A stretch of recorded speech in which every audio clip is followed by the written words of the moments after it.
இப்போது நாம் கண் திஷ்டியை நீக்கும் பச்சை கற்பூரத்தின் மகிமையை பற்றி அறிய இருக்கின்றோம். சிவனுக்கு வில்வ இலையை சமர்ப்பித்தால் மகாலட்சுமியின் அருளால் நம் இல்லத்தில் செல்வம் பெருகும்.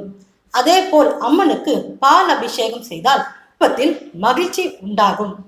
விநாயகர் பெருமானுக்கு அர்க்கம்புல் சமர்ப்பித்தால் ஆனைமுகன் நம் வாழ்க்கையை ஏறுமுகமாக மாற்றுவான். அதே போல திருப்பதி வெங்கடாச்சலபதிக்கு 365 நாளும் பச்சை கற்பூரத்தை சமர்ப்பிப்பார்கள்.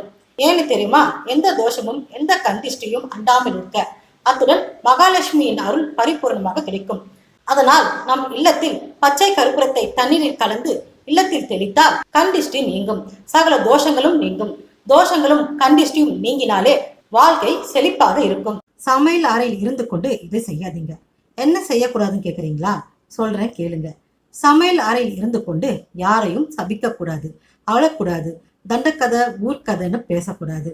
ஏன்னா சமையல் அறையில் ஸ்ரீ மகாலட்சுமி இருப்பதாக சாஸ்திரம் சொல்கின்றது. அத்துடன் நவகிரகங்களும் இருக்கின்றார்கள்.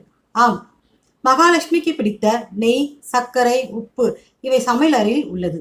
அதே போல் நவகிரகங்களுக்கு உகந்த கோதுமை, உளுந்து, கடலை இப்படி நவகிரகங்களுக்கு உரிய பொருட்களும் நவதானியங்களும் சமையல் அறையில் உள்ளன.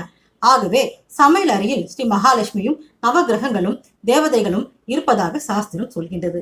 ஆகவே சமையல் அறையில் இருந்து கொண்டு நல்லதே பேசுங்க. நெல்லிக்காயை தேய்த்து குளித்தால் ராஜயோகம் ஏற்படுங்க. ஆனால் எந்நேரமும் நெல்லிக்காயை தேய்த்து குளிக்க கூடாது. அதற்குன்னு சாஸ்திர விதிமுறை இருக்கு.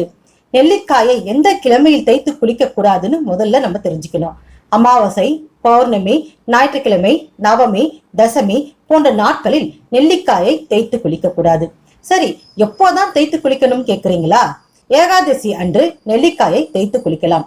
நெல்லிக்காயை தேய்த்து குளித்தால் ராஜயோகம் என்பதற்காக கிலோ கணக்கா நெல்லிக்காயை உடலில் தேய்த்து குளிக்க கூடாதுங்க.